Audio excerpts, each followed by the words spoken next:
It's funny that that's the image. He's my arch nemesis. He's a lawyer in California, and he bought StephenHerowitz.com before I could. And he had, originally it got better, he had this really awful website where it was like GIFs of flames and stuff coming out. So anytime anybody Googled me, he would show up. And also, I think it's awesome that I get to follow Sarah, because I actually met Sarah at Sloop when I first talked about Creative Weekend long, long ago. We got a beer after that, and she is absolutely wonderful and does really, really cool stuff. So, thanks, appreciate it. Let's give it a whirl, yeah. There's an interesting story about how sandboxes became a thing. This guy, Herman van Arnswald, wrote a letter to Friedrich Froebel, who's one of the founders of the kindergarten movement. And in the letter he wrote, and I'm going to try to do a voice for this, might not a plane of sand be made a useful and entertaining game?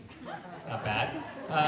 And this was amongst like an entire letter, which sounds crazy nowadays when you hear it, but it worked out. Sandboxes became like an educational foundation in kindergarten and became this like cultural phenomenon that we link to childhood, which is such a cool thing that it happened in such a random way.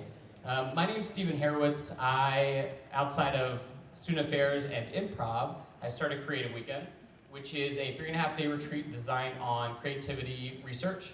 And that's kind of why I'm here to talk to you today and tell you a little bit about my philosophy and where Creative Weekend originated from. Isn't that pretty? What a pretty graphic.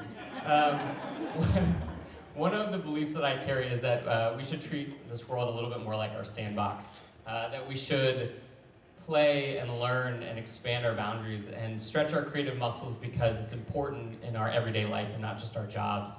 And that just like a sandbox, we should try and play nice and get along with each other. I mean, shoot.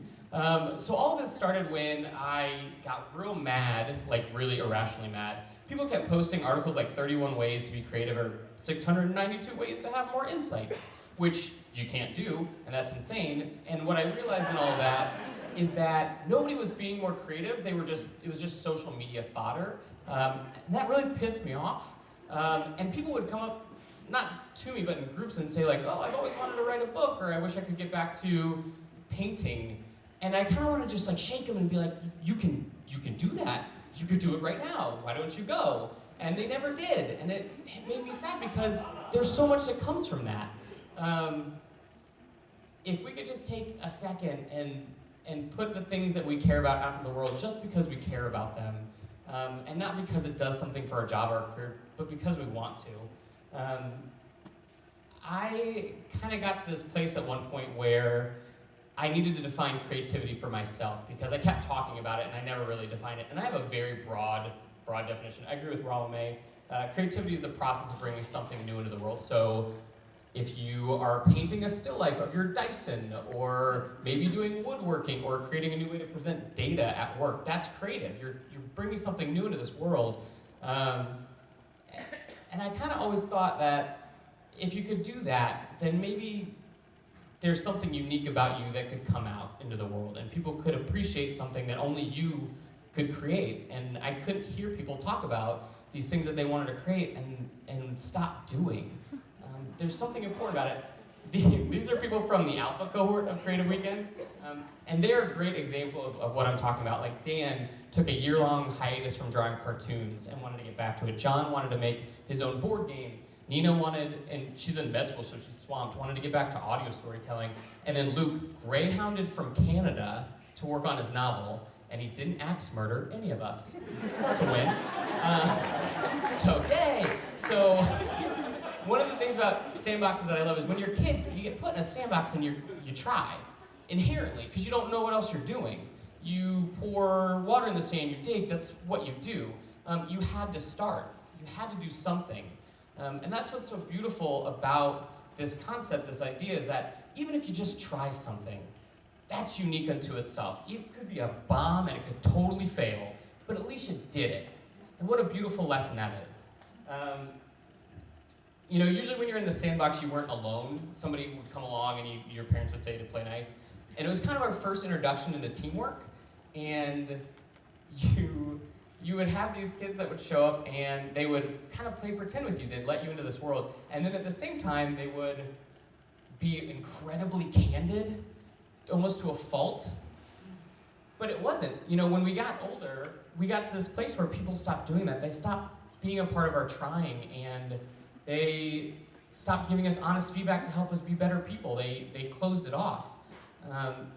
You know, kids are great role models of this. And why did we lose that along the way? And then, you know, there was are there kids here? No. There's always that asshole kid that came down and would just like kick your stuff over. But you know, you would cry or you'd leave, and then you would come back a couple of days and you try again. And that asshole kid does grow up, and you meet them at work, and kill them with kindness. It works. So it's that same lesson as when you get into life and people start being mean about your ideas.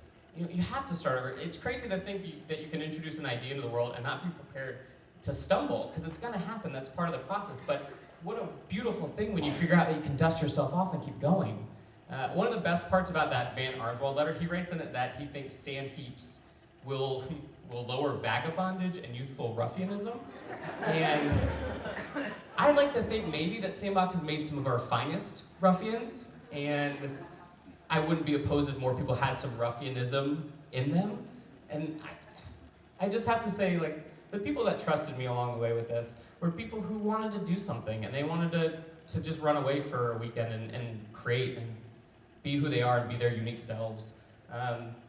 The next slide is just a listing of some of the people that were really supportive, and I'd be so wrong to not thank them for their honesty and their support along the way. So if you're here and you're in a cohort or you're supporting, can you just stand up or raise your hand if you're in the back, if you can see your tiny picture? So we got some folks over here, some folks in the back. We give you a round of applause. I really appreciate it.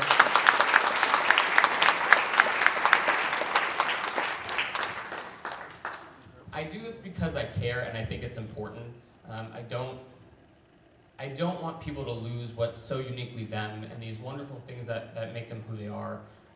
And I just wish people brought that to the world a little bit more. So my name is Stephen Harowitz. I started Creative Weekend, and welcome to your Sandbox. Thanks.